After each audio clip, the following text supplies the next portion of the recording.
Fala, meu povo!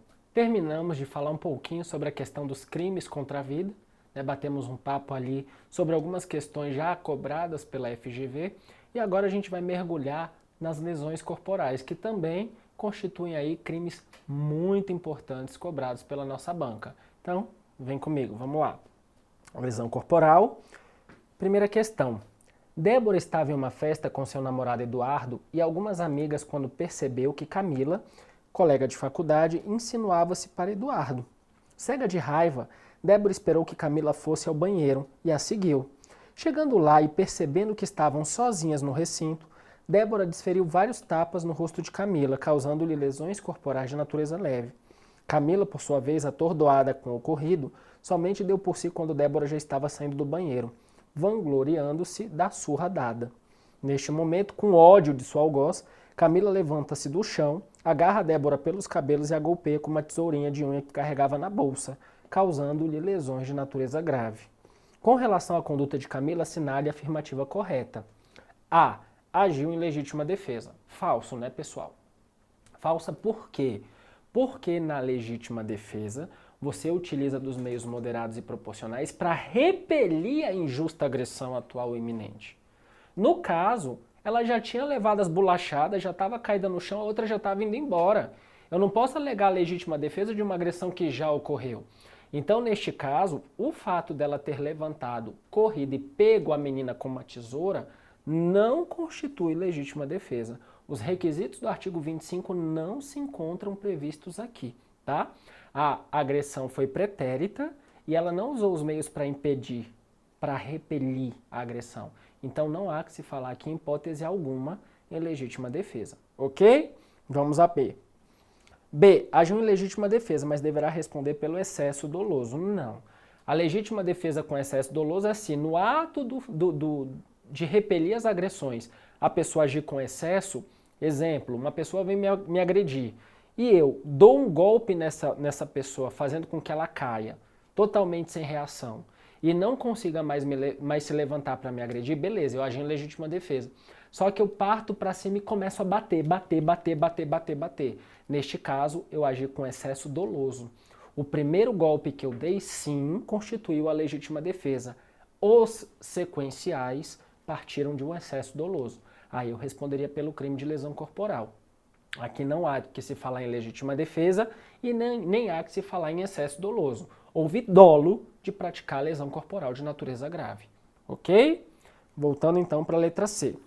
Ficará isenta de pena por inexigibilidade de conduta diversa. A inexigibilidade de conduta diversa, nós sabemos que ela constitui uma causa de isenção de pena, o que não se aplica ao caso, né? Ela ficou cega de ódio, foi lá e resolveu as questões atingindo a outra com uma tesoura. Então, o grau de reprovabilidade social aí, ele não é inexistente. Eu não posso dizer, no lugar dela eu faria a mesma coisa. Então, aqui, era sim exigível que ela agisse de forma diversa. Então, a atitude dela tem que ser repreendida. E letra D. Praticou o crime de lesão corporal de natureza grave, mas poderá ter diminuída a sua pena. Perfeito. A lesão corporal admite o instituto do privilégio, né? Assim como o homicídio.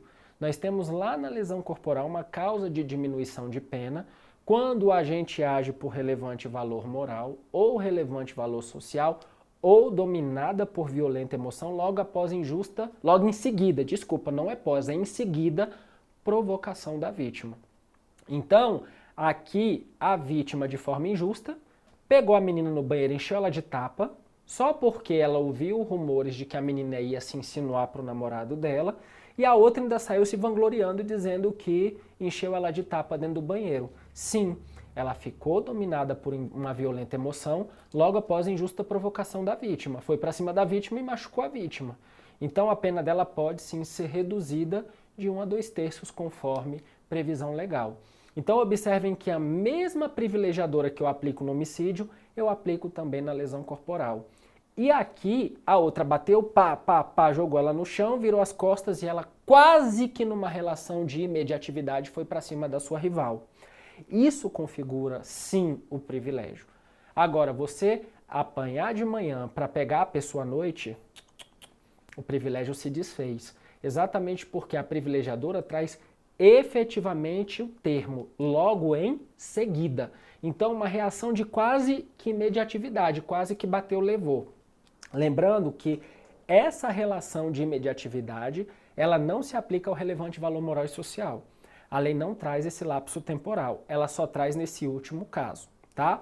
Quando a gente, dominado por uma violenta emoção, né, age logo em seguida em justa provocação da vítima. Então esse logo em seguida é uma relação de muita proximidade, é papo, ok, pessoal?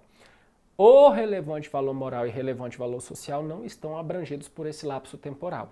Então, se um homem tem uma filha estuprada hoje e ele mata o agressor daqui a 20, 30 dias, daqui a 3, 4 meses, o motivo que o levou continua sendo o relevante valor moral. Então, nessa perspectiva, a lei não traz a questão do lapso temporal vinculando o relevante valor. Joia? Então, vamos analisar o nosso espelho. Letra D. Letra D, praticou o crime de lesão corporal de natureza grave, mas poderá ter a sua pena diminuída em razão do privilégio. Próxima questão. Pedro, quando limpava sua arma de fogo, devidamente registrada em seu nome, que mantinha no interior da residência sem adotar os cuidados necessários, isso aqui é importante porque demonstra imprudência, negligência, inclusive o de desmuniciá-la, acaba acidentalmente por dispará-la, vindo atingir seu vizinho Júlio e a esposa deste, Maria. Júlio faleceu em razão da lesão causada pelo projétil. Maria sofreu lesão corporal e debilidade permanente de membro. Preocupado com a situação jurídica, Pedro o procura para, na condição de advogado, orientá-lo acerca das consequências do seu comportamento.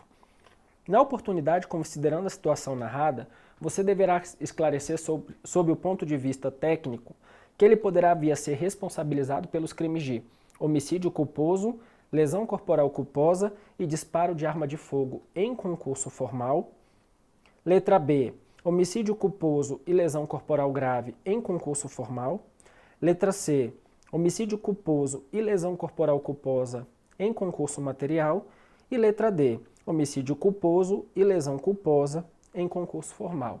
Pessoal, aqui a gente vai entrar na nossa aulinha, lá da parte geral, em que a gente falou dos concursos de crimes, né? Nós temos o concurso material e o concurso formal, que pode ser próprio ou impróprio. O que seria o concurso material? O concurso material é quando a gente, mediante mais de uma ação ou omissão. Então, para ter sido concurso material, a gente precisaria atirar numa pessoa e depois atirar na outra. Duas ações, duas condutas, dois resultados, as penas são somadas conforme artigo 69. Quando a gente fala em concurso formal, mediante uma única ação ou omissão, o agente pratica duas ou mais condutas. O que eu tenho que levar em consideração, conforme diz o artigo 70, primeira parte, que é o chamado concurso formal próprio. No concurso formal próprio, o agente ele pode até querer o primeiro resultado ou agir de forma culposa em relação ao primeiro. Mas ele não quer o resultado que acontece subsequente, ele não quer acertar a segunda vítima. Em tese, o segundo resultado acontece efetivamente culposamente, tá? Então, suponha que ele quer atirar numa pessoa, atira nessa pessoa e, por excesso na execução, acerta um terceiro e mata os dois. Ele vai responder por quais crimes? Ele vai responder por um homicídio, que é o mais grave e o doloso, que é o que ele queria praticar, e eu aplico a regra da exasperação. A pena dele pelos demais crimes praticados será aumentada de 1/6 até a metade do que for determinado no primeiro delito. Joia? Como no caso aqui ele agiu imprudentemente, ele tinha sim a possibilidade de portar arma, ele estava portando de forma legal, então não há que se falar em disparo, até porque o disparo foi acidental. Eu só posso falar em disparo de arma de fogo se o crime for doloso. Ele não teve dolo de disparar, houve um acidente por conta da sua imprudência. Então o que acontece? Culposamente a arma disparou e acertou duas pessoas. Uma morreu e a outra ficou gravemente ferida. Contudo, como a lesão corporal não foi dolosa, foi culposa, ela não vai ter uma gradação, ela será culposa. O fato da vítima ter ficado, né, com debilidade permanente vai ser considerado para fins de dosimetria de pena, mas isso não constitui lesão corporal de natureza grave, pois não partiu do dolo do agente. Então, com uma única ação, a arma disparou culposamente, matou uma pessoa, homicídio culposo, lesionou outra pessoa, lesão corporal culposa. Nesse caso, ambos os crimes foram culposos decorrentes de uma única ação culposa. Então eu tenho um homicídio culposo mais uma lesão corporal culposa em concurso formal, ok? Quando eu falo em concurso formal impróprio, eu estou falando naquele no qual eu quero matar duas ou mais pessoas, eu quero praticar um crime contra duas ou mais pessoas, mas eu faço isso com uma única conduta. Então, com uma única arma de fogo, eu atiro em uma pessoa sabendo que a de trás também vai morrer. Eu quero os dois resultados, mas ajo com uma única conduta só. O que acontece no concurso formal impróprio? As penas são somadas, porque os resultados eram queridos, os dois, ok? Aqui nós temos dois crimes culposos decorrentes de uma única ação. Se ele não queria nem o primeiro resultado, quem dirá o segundo? Então, nessa perspectiva, está clara a resposta. Homicídio culposo mais lesão culposa em concurso formal. Beleza? Vamos analisar os itens então. Letra A. Homicídio culposo, lesão corporal culposa e disparo de arma de fogo em concurso formal. O que deixou a questão errada? Disparo de arma de fogo. Ele não quis disparar. Foi culposo. Se ele não quis e não assumiu o risco, não há que se falar da conduta ilegal na prática desse crime. Ele tinha um porte, ele tinha licença para portar arma. O que aconteceu foi um descuido, tá? E o disparo de arma de fogo, pessoal, pressupõe o dolo. O agente tem que ter o dolo de disparar arma de fogo em local público ou suas adjacências ou área de acesso a local público, ok? Nos termos do artigo 15 lá do Estatuto do Desarmamento. Joia? Então, voltando para cá. Letra B, homicídio culposo e lesão corporal grave. Não, pessoal, essa lesão é culposa. Ele não teve dolo. Letra C, homicídio culposo e lesão corporal culposa em concurso material. Não, foi uma única ação, sem que ele quisesse ambos os resultados. Então, o concurso é formal, correto, letra D. Vamos para o espelho. Letra D, homicídio culposo e lesão corporal culposa, ambas em concurso formal. Próxima questão.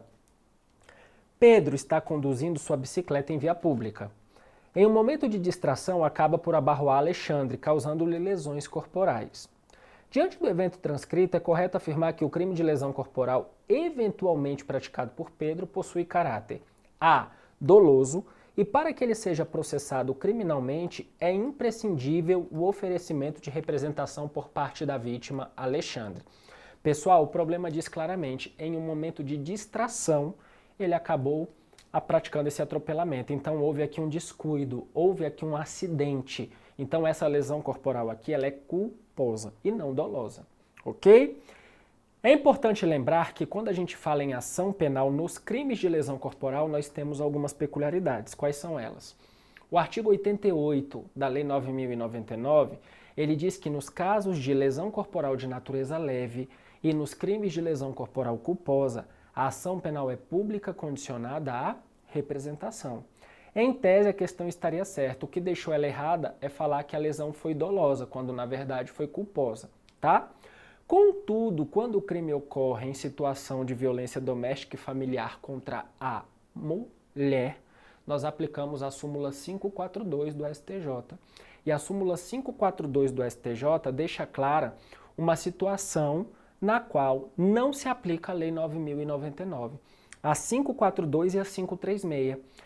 As duas súmulas, elas transformam a ação penal da lesão corporal contra a mulher na natureza leve e culposa em pública incondicionada e elas afastam a transação penal e afastam também a suspensão condicional do processo, benefícios estes da Lei 9.099.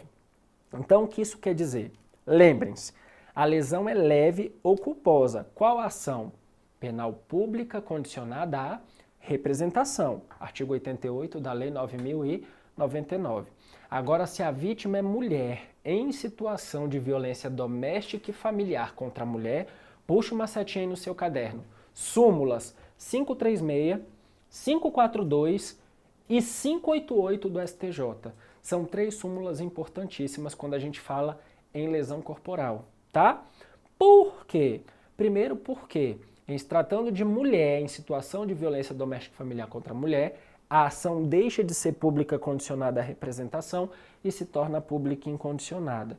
Lembrando que isso se aplica também à contravenção penal de vias de fato. Segundo, não é aplicável nem suspensão condicional do processo e nem transação penal. Terceiro, o STJ entende que a lesão corporal dolosa de natureza leve, por ser crime de menor potencial ofensivo, pode ter a pena convertida em restritivas de direito, apesar do artigo 44 do Código Penal falar que não é admitido em crimes com violência. Mas o STJ flexibilizou essa questão do artigo 44. Mas se a vítima é mulher em situação de violência doméstica e familiar contra a mulher, beijo, o STJ não flexibiliza. Ele arrocha. Tanto é que a súmula 588 deixa claro que não pode haver essa conversão. Tá? Então essas 3 súmulas, pessoal, são de suma importância. Como o nosso caso aqui trata de uma lesão culposa que envolve 2 homens, não há de se cogitar de Maria da Penha. Então, eu posso dizer sim, que se aplica o artigo 88 da Lei 9.099 e eu estou diante de uma ação penal pública condicionada à representação, que exige que a vítima, no prazo decadencial de 6 meses contados do dia em que ela sabe quem é o agressor, vá lá e represente, no dia que ela sabe quem é o autor. Vá lá e represente contra ele sob pena de operar-se aí a decadência, tá? Então aqui o que tornou o item A errado é dizer que a lesão é dolosa quando na verdade é culposa. Vamos para B. B, culposo e para que seja processado criminalmente é imprescindível o oferecimento de representação por parte da vítima Alexandre. Perfeito. Artigo 88. Da 9.099. Letra C, culposo e para que ele seja processado criminalmente é desnecessário o oferecimento da representação. Não é não, é condictio sine qua non. E letra D, doloso, que já torna a questão errada, e para que seja processado criminalmente é desnecessário o oferecimento de representação. A questão está errada de novo. Então, letra B, culposo e para que seja processado criminalmente é imprescindível o oferecimento de representação por parte da vítima. Pessoal, então vamos para a próxima questão aí referente à lesão corporal. Acerca da lesão corporal, assinale a opção correta. Letra A. O aumento especial de pena aplicado à violência doméstica praticada contra portador de deficiência aplica-se à lesão corporal leve, grave e gravíssima.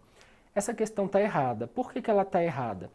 Quando a gente vai para o parágrafo 11º do Código Penal do artigo 129, ele diz o seguinte: se as circunstâncias do parágrafo 9º evidenciam, que a vítima é uma pessoa portadora com deficiência, a pena é aumentada em 1/3.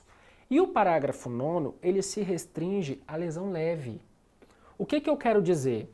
A lesão corporal normal, o caput dela, quando ela é leve, traz uma pena de detenção de 3 meses a 1 ano.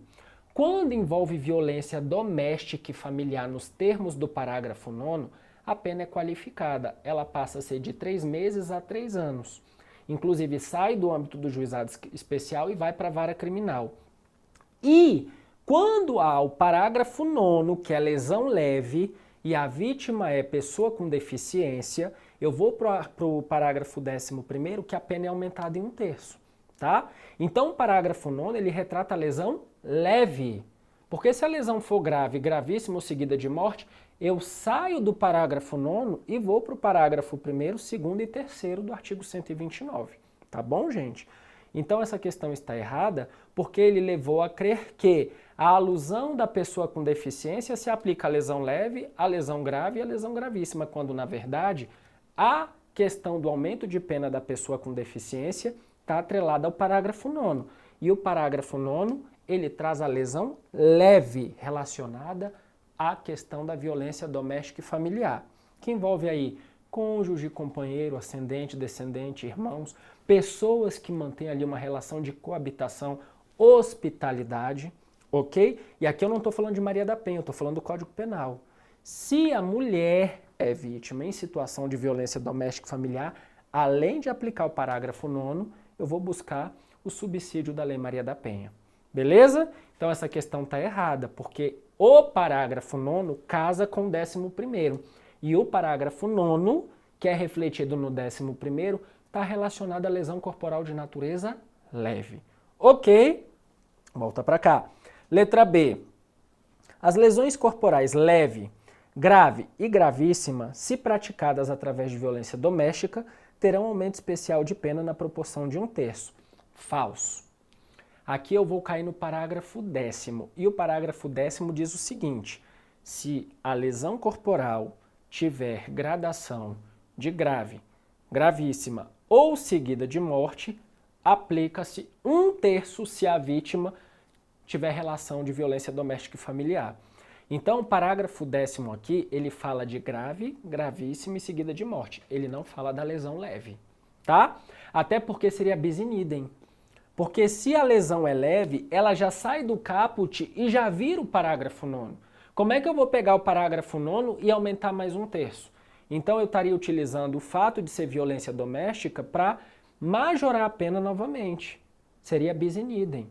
E no nosso ordenamento, non ne bis in idem. Eu não posso pegar o fato de ser violência doméstica, tirar do caput e transformar no parágrafo 9º, e além de transformar no parágrafo 9º, aumentar em 1/3.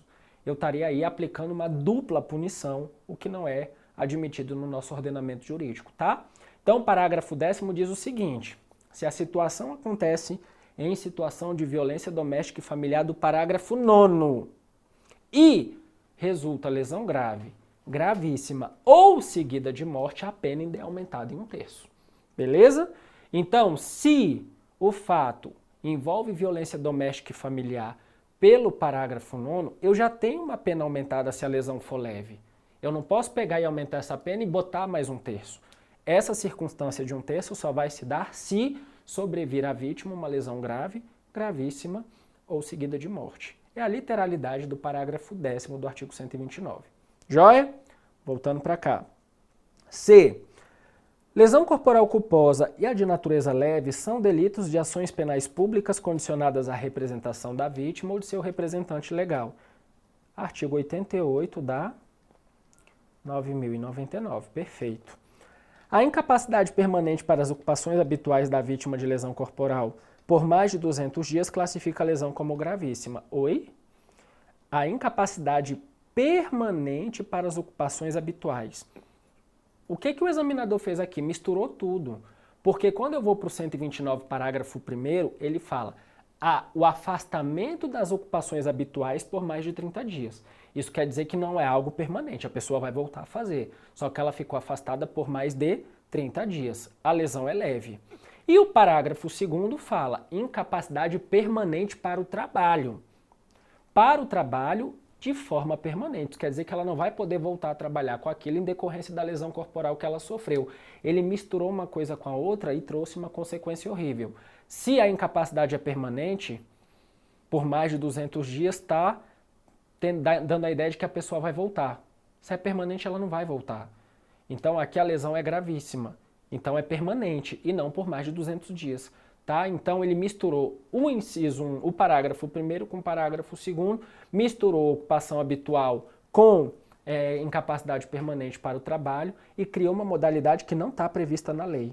Ok? Então, a lesão é grave quando a pessoa é afastada das ocupações habituais por mais de 30 dias. Ela vai voltar, só que se passar de 30 dias sem que ela faça aquela atividade habitual, a lesão é grave. E quando a pessoa é afastada permanentemente do trabalho. Então, ela não volta mais a trabalhar em decorrência daquela lesão. Aí a lesão é gravíssima, mas essa modalidade aqui ela foi criada e ela não corresponde ao que está tipificado na lei. Joia? Então, vamos ver o nosso espelho. Letra C. Lesão corporal culposa de natureza leve são de ação penal pública condicionada à representação. Beleza, meu povo? A gente agora vai encerrar os crimes de lesão corporal para dar início a um novo bloco. Bater um papo aí sobre crimes contra a honra. Até mais!